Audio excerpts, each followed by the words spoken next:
Hello and welcome to Factorio Space Age. So previously I showcased two different blueprints for making quality products without having to use quality ingredients, this one being the first one. And the idea behind it is really simple. We're using these three assemblers to make normal quality items, and then hopefully with these quality modules right here we'll get a few better quality ones.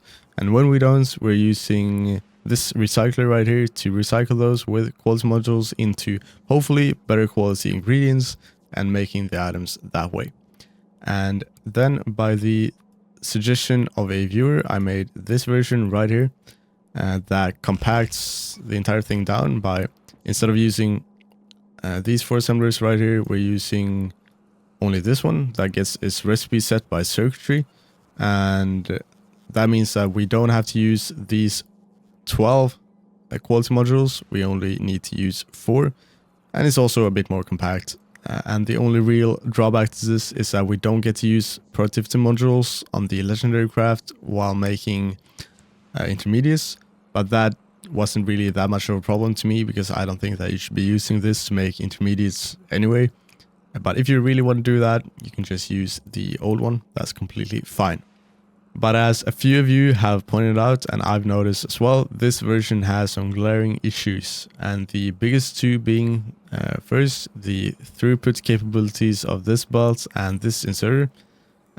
So for example, when we're making nuclear reactors, that's potentially 2,000 items being put on the belt at the same time, which is just too much a lot of the time. And the other issue, probably the biggest issue, is the way that the recipe gets set on this assembly right here.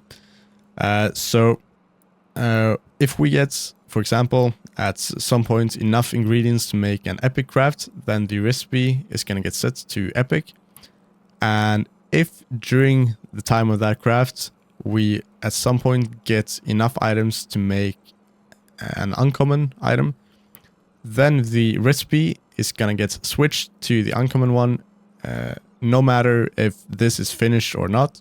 Meaning that if it's not finished, then the items are gonna get put out on the belts, and the entire thing is gonna have to, do the same thing again.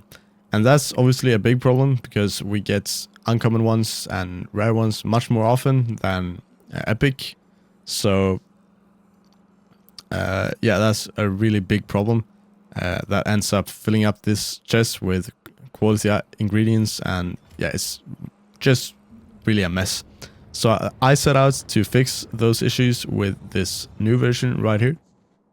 So to explain how this version works, I'm going to be placing it down and picking a product, and I'm going to be picking some long-handled inserters. Always good to have those in better quality.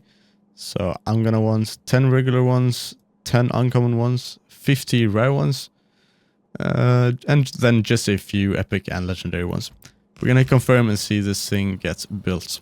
And there are two major differences to this. There are a few just small changes, but the two biggest ones are that first off, we're using logistics chests and robots instead of belts, which is a quite simple fix for the throughput issue.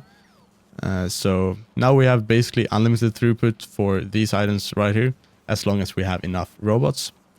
And then the way that we're setting the recipe for this assembler is basically the same, but with one major difference.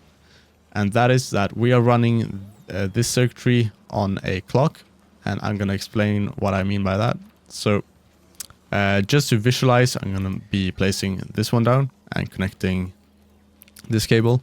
This adds no functionality except for just visualizing what's happening.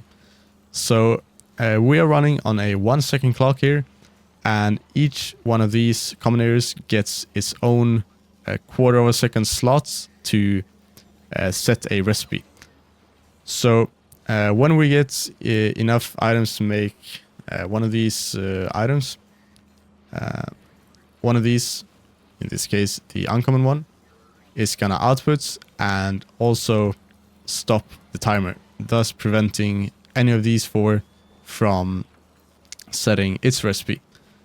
And then the timer is not going to continue to run until this is finished and empty, and we also don't have enough items to continue making that craft. If this is finished and we also have enough ingredients to continue making that item, it's not gonna reset. It's gonna stay the same, which is quite a good fix for the problem, I think. And I spent a lot of time trying to figure this out, and I'm quite happy with the solution. And there might be some problems with this machine. I don't know yet.